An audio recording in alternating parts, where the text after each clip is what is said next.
Hello and welcome. Today, this is Dr. Rahul Kashyap, faculty with the Mayo Clinic as well and medical director for research at WellSpan.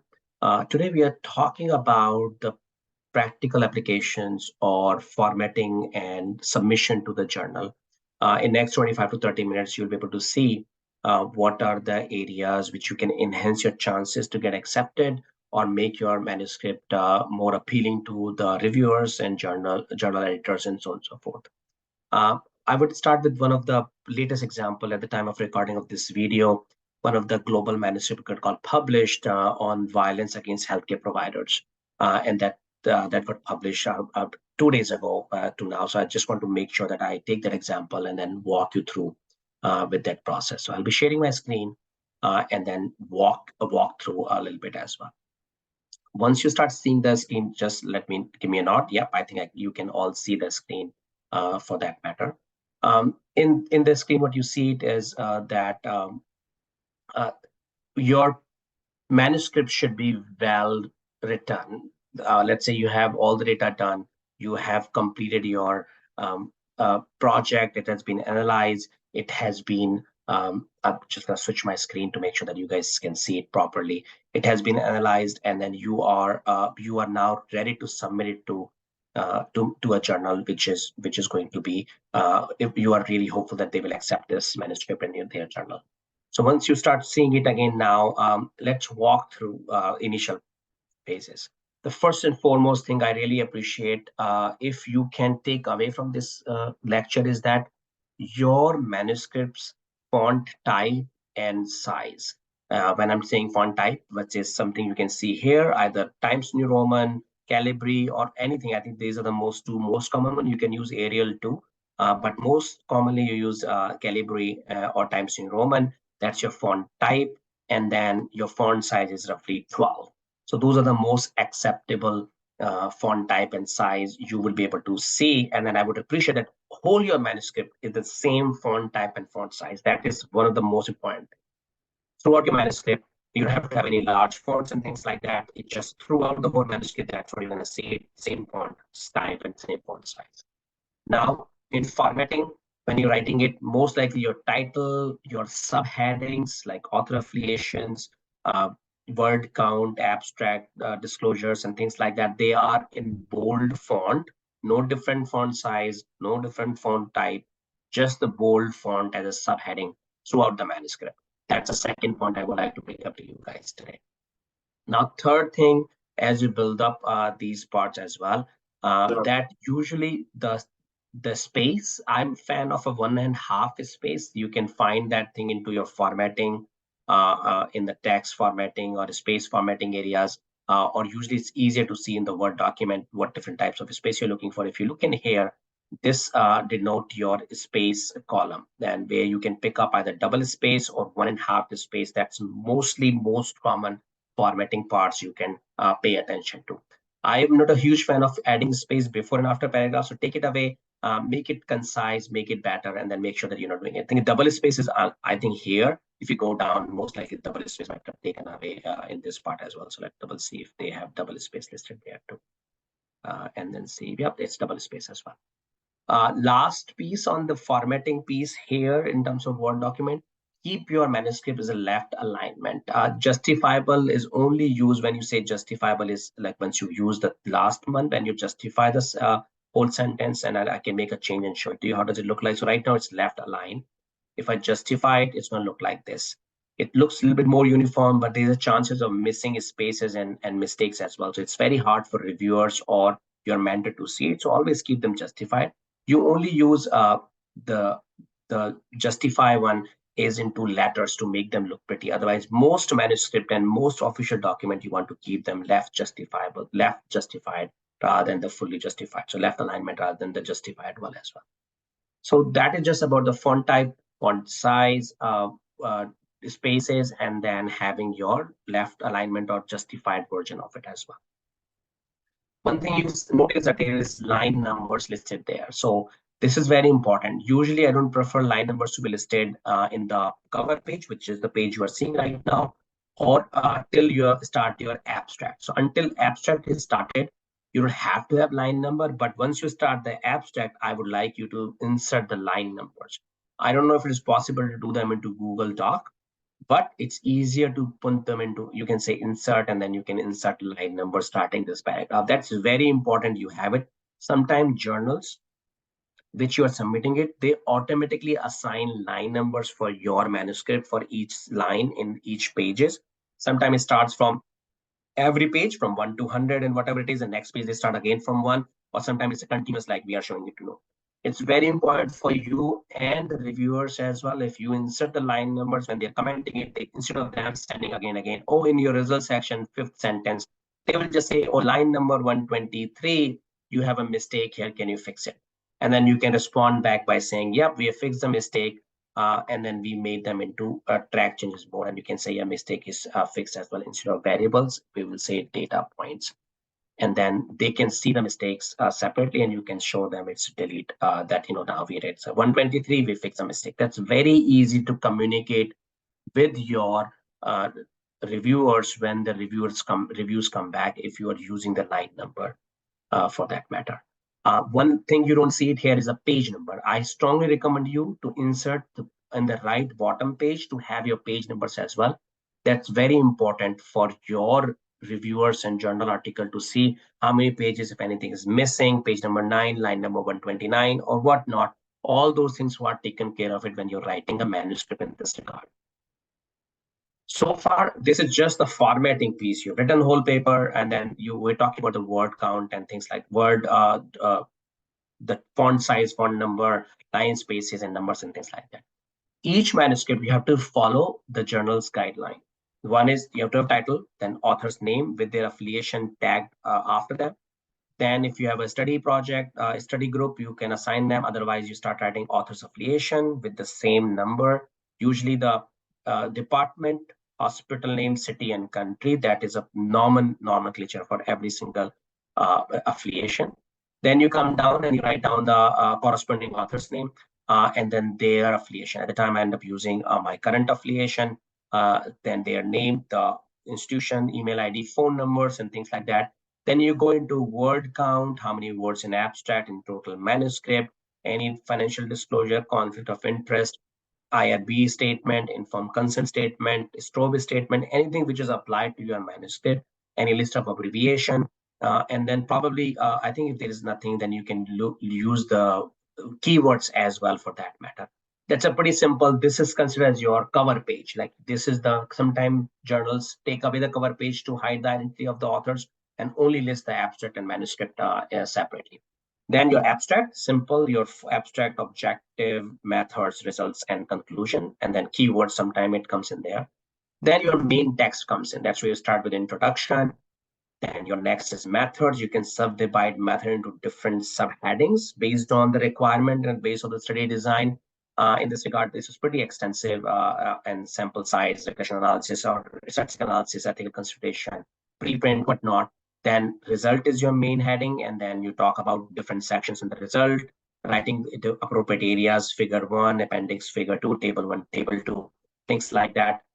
Then ultimately you come down to different subheadings of results based on what your paper talks about. And then you come down to your final conclusion discussion section where you're discussing your papers, following the principles of what we have talked into, answer those 5 questions. And then in the end, once you're done with discussing these things, you write down your conclusion section. You see how you made the changes and things like that as we're going through the whole process. And then make sure that you're not submitting the final version like this. You're only submitting it in the final version, not this version. And last piece is your conclusion, which should be short. And then if they have asked for author contribution, any acknowledgements and things like that.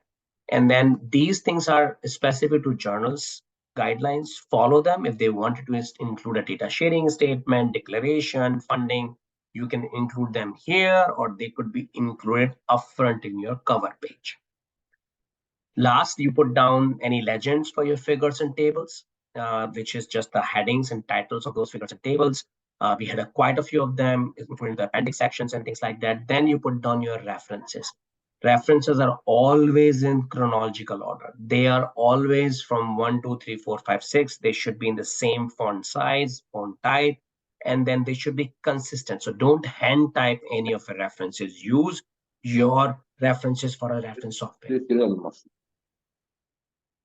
Uh, what does it mean is that either use like EndNote if you have that access to software, or use your Zotero or Mendeley or anything like that for that matter, which can have a consistent references, because journals are very, very particular about it. And after the references, you want to put down your tables and figures in this regard, where you list all your tables and figures right there. So what I've shown you is the formatting of manuscript is very important. Of course, you want to have a cleaner version.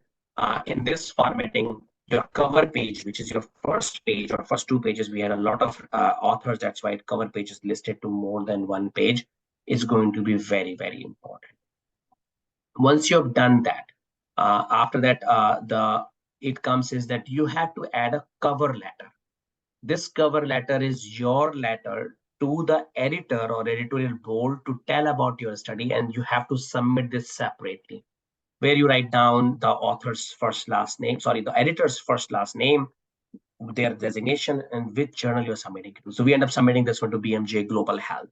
You talk about the study title, you address them with dear Dr. So-and-so if they have MD, PhD degree, and then you talk about the study, what different types, what is the uniqueness in your study, what is article about, how this is going to be good for their journal. And then sometimes you are asked to include some of these points. Mary, do you mind muting some of the learners? In this regard, what you can do is you include some of these points which journals would ask for you. They say that this paper should not be in any consideration elsewhere. They would ask you that it's not been published anywhere else. Well, they will ask you if all authors have read and approved this current version and things like that as well. Or sometimes the conflict of interest, again, even though you have done into cover page, you have to write them into cover letter.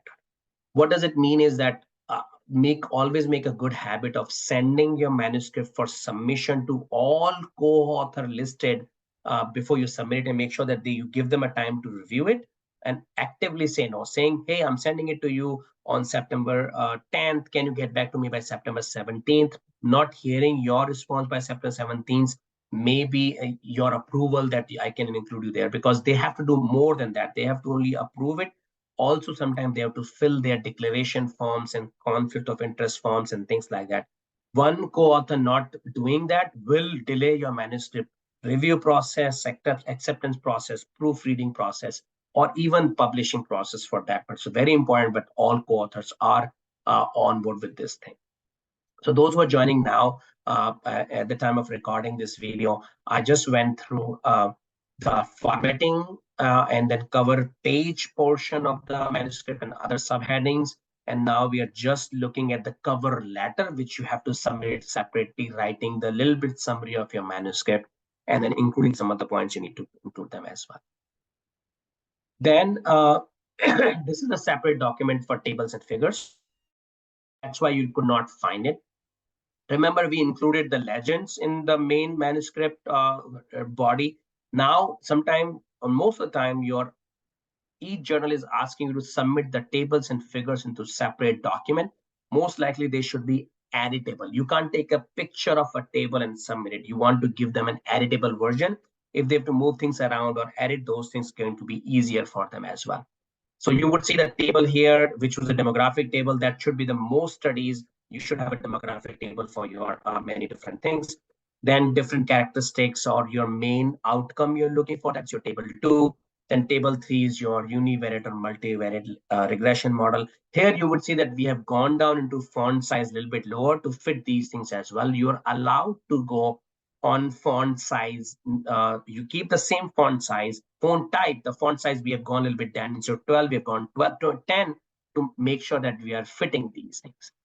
And then so on and so forth. And then you can have your figures and images as well listed in a separate document. I'll show you separately what it was. So far we have covered your manuscript formatting, the word count and word type, font size, font number, and everything else, your cover page, and your figure and table section, which you have to upload them separately. You have to make sure each figure and table has the title, and any footnote which requires in the reference values and things like that as well. That's very, very important. Now let's say you put all this together and now you're putting into the website, and I'll show you how does the final tool look like. And maybe if you have a minute, we can actually go through that process. Maybe I can use a Mayo Clinic proceeding example for that matter. So once you come to that, this is the way final project will look like when we submit it to BMJ Global Health. That's the way it looked like at the time. After final submission, it'll generate a PDF copy, and you can review the PDF to see if you missed out something. So this will give you the title, all the author, the keywords. You have to submit them separately. They may give you and this is the Word document you uploaded. See, it's already if they are already including the line numbers, then you don't have to include that one, but they already included there, author affiliations, your cover, corresponding author, financial disclosure, list of affiliation. And here what they're doing is they're doing it every single page, they're starting the new line. So now we know there's a page number 5, line number 46. So this is easier. So if journal is doing it already, then you can remove your line numbers. Otherwise, I would strongly recommend you to have the line numbers. Abstract, you are listed there. And then same thing for introduction. So each page they're starting the new line number, which is automatically from the journal. You can remove your lines and keep it. That makes only says 20, line number 21 or 21. And that's where they're starting in there as well. So this look like this, you've already seen it. But as we go down in the end to come back to our appendix, you see it, your references, we saw it. And then this is the table. See, we were able to format the table better in the end. So this is your table 1. This is your table 2. Each table has a title listed there. Table 3, it has the legends or the footnote listed there. And this is our figure. This is a Prisma diagram which I had not shown it to you before. This is a figure which says figure 1, blah, blah. And then this is what listed there. This is figure 2, figure 3, and then their appendix sections, which we uploaded them separately, and it shows up here.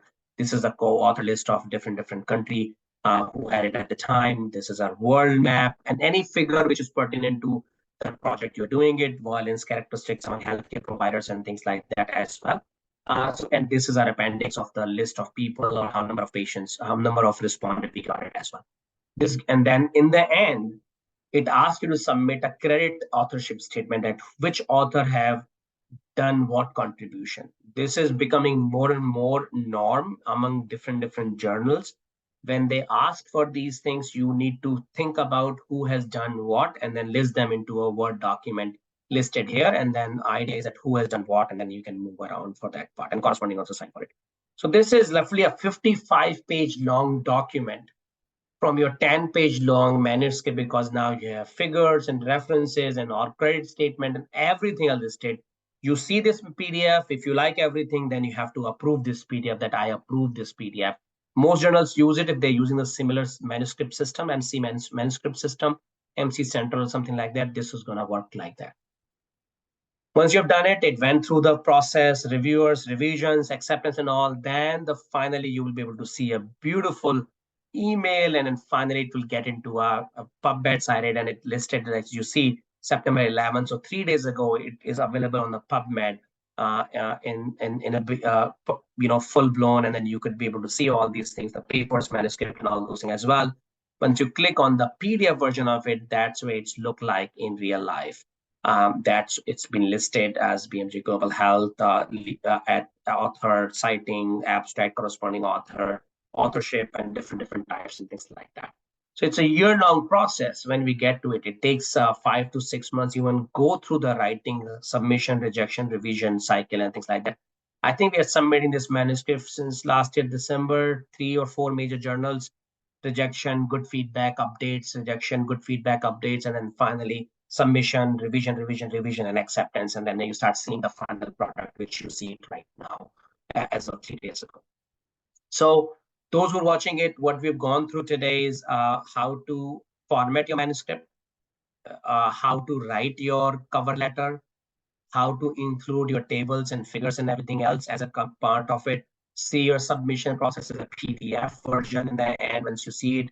And finally, when you get accepted, how does it look like on PubMed, and how does it look like on the journal PDF as you would see it in this regard. I'll take a stop here and see if there's any questions which we can answer. And I'm going to just pause for a second in recording to see if we can ask any questions. Perfect. So far we have covered this part to go through from A to Z for the manuscript submission in this regard. Let me walk you through now with the actual journal submission, and I'm taking an example of Mayo Clinic proceeding, and that will apply to any journal you'll submit to. Every journal has its own website. So if you go down and you can log in, you should create an account, free Hello, account. welcome back. How was the vacation? Anytime when you do that, then you have to just log in to the journal, and then it's a free account, and then you just create with your login ID and password, and then you can read it. When you come and click on submit button, it may take you to a different website, which is usually some sort of an editorial manager. So when you come to this part, you may have to create a login ID and password. I've already created a login ID and password for that, so then it's automatically recognizing me that well. Otherwise, usually it'll come to your main menu piece of it here, and they'll say submit new manuscript. That is going to be process as well. You see a couple of manuscripts which were in process for myself and things like that. Once you hit submit new manuscript, most journals or most submission process will walk you through the process. Very simple. Idea is that it's taking you to different places. I think I have to click here, submit new manuscript. Yes. So once you submit a new manuscript, it's going to walk you through attachment type, files, and many different things as well. So you start picking and choosing what type of study you're submitting it. If you're submitting an original article, a brief report, a case report, or something like that for that matter, you have multiple different categories. You can look for these categories on the journal's website already and plan your article accordingly by reading the instructions around it. So if I take you back there and you see right here, there's a lot of different types here. I think if you read author's interview, guide for authors is a place where, or author's instructions, something like that. If you click on that, it will talk to you everything what you need to know about your manuscript. And most likely, I would say, if you read about article types and then guidance, I would definitely read them to make sure that you're reading the journal submission page and author instructions to customize your manuscript for each journal you're submitting. You can't just take a copy of rejected manuscript and just submit as it is. Each journal has their own preferences. You have to make edits and formatting and then add different sections. You may not have to do a lot into your content, but rearranging things, it can take you 1 hour just to rearrange things to keep it ready for submission. And then submission process will definitely take you at least a couple of hours, at least 2 more hours to do it, because the most time consuming piece is to adding one author at a time. This is the most time, because everything else you can copy, paste, upload, and here and things like that. Submitting author's name is the most time consuming piece in any journal submission. I can guarantee you for that. So you can look into, you can read who the editorial board and things like that, but that's very important for you to actually go through what are the different types. And once you come in, it's easy for you to understand what type you're picking it up. Let's say you're submitting an original article or maybe a case report, you can follow any of those things. I'm just going to go through without submitting that piece of it. If I proceed further, it's going to ask me for other questions. It's asking me, have you used any generative AI, chat GPT or Brad or Bard or anything like that?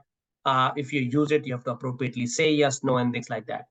Here, you can start downloading, uploading your files. You can browse, and once you start uploading your first file, it will give you different categories: cover letter, manuscript, table, figure, ICGME statement, or anything else for that matter, and things like that as well. Maybe let's take an example if I can do it for you, picking up any other topic for that matter. So let me see if I can find. I'm just saying new. I'm just adding it just for time's sake. This is nothing. So see how it has opened up when I'm picking this one up. And I have to pick that there's no data, that's why it's giving me errors. But if I say I can pick up manuscript, I can pick up cover letter, everything which has separate one, you have to pick one, otherwise it'll give you an error. Cover letter, figure, table. If you don't have supplementary figure, it'll not give you an error. Any videos, you need at least these things: cover letter, manuscript 2, figure 3, table 4, if you have them, then ICMJ form and credit statement. And both of them actually you can include these things from here. They have given enough information about, you can download from here, or you can download from those things, credit statement from here and ICMJE form from here. Right now it is giving me error because I don't have included anything for this regard. So I can say you know what, I don't need to have it, I'm going to move forward and then do later on, but you have to upload some of those things. Then you maybe it'll not let you proceed because you have not filled it.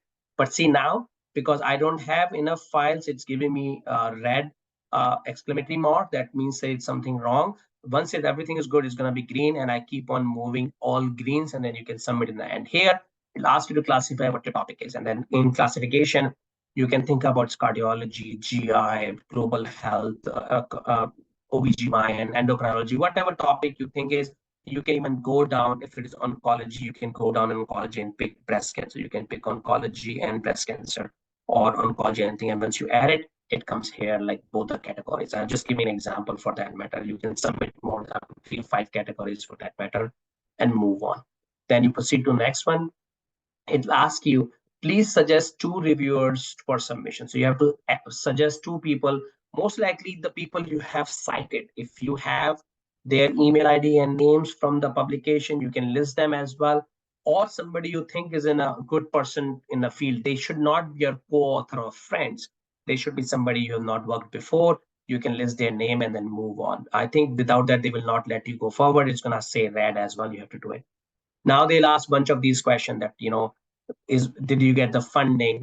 Did you have this manuscript been submitted to this journal? And some of those things which we talked about in cover page as well. And you have to say, is being published or not? You have to say no appropriately and to move on these things as well. To preprint server, sometime they can say yes if it is in preprint, and this manuscript is under written permission to be given. The acknowledgement answer is yes, that it has been listed acknowledgement to given the written permission, and so on and so forth. Read those things. These are easy in this regard, and sometimes they ask X, Y, Z. You have to write down appropriate. I just want to show you just moving forward that if I do everything else, it becomes right. We have not written a complete additional formation. These are all red. I have to come back and change them. But then here you start copy pasting. Your manuscript is already ready in your Word document. What you're doing is you're coming, you format it really, really well. You're just coming and copy pasting your title. You're writing a short title, just a very few words. You copy paste your abstract. It has given you an instruction. The limit is 250 words. You come back and write down your keywords. You come back and write down your author, which is going to take a lot of time because each author, you're automatically listed as an author. You can come back and change it. Anytime you see a red button around it, you have to make sure that you're writing institution name and ORCID ID as well. I would strongly recommend you, if you are in a manuscript writing and submission process, create your ORCID, which is ORCID ID. If I think Open Researcher Contribution ID or something like that. Many journals recognize them, and you can log in using your ORCID ID, and it connects all your publication with this ID automatically and things like that as well. So I think you can do all that for that matter. I'm not going to do anything. I'm not going to do anything with this, and then see if I can move away from that. Let's say cross out. It will give me a button that I did not include. To add an author, that's the most time-consuming process. If I do select somebody, I have to give them their name, make sure that you're using, if they are MD, PhD, PharmD, and then use whatever first name is. You can say John, and then last name is Wilson, and then the degree, what it is, their email address, that is must. Anything which is star marks is must, and then the institution name, and then you add them. If I try to add them without that, it'll give me error that, you added this, but this is incomplete in a sense. You have to come back and fix any of all those things, any funding of information. You have to say that, saying there's no funding available, and then you can move on around it for that matter. Once you've done all this, you can save and submit later, or if everything is done, you can say build PDF for approval. Don't do that until you have filled all the information.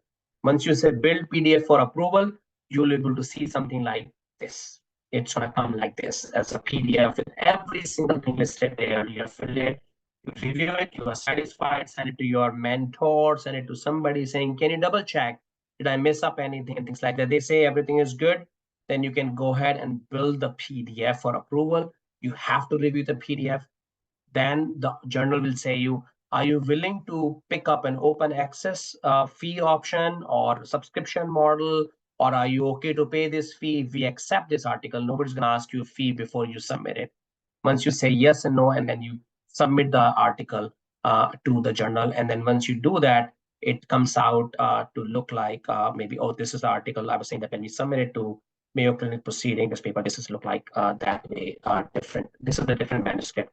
The same version I was showing it to you as well. This is under review right now, so I will not show it to you too much. So with that, just to recap, it is a time-consuming process. I tell people that it takes 1/3 time to actually plan, write, and then design the study, and then get the data collection. It takes another 1/3 time to actually analyze it, write it, and prepare the manuscript.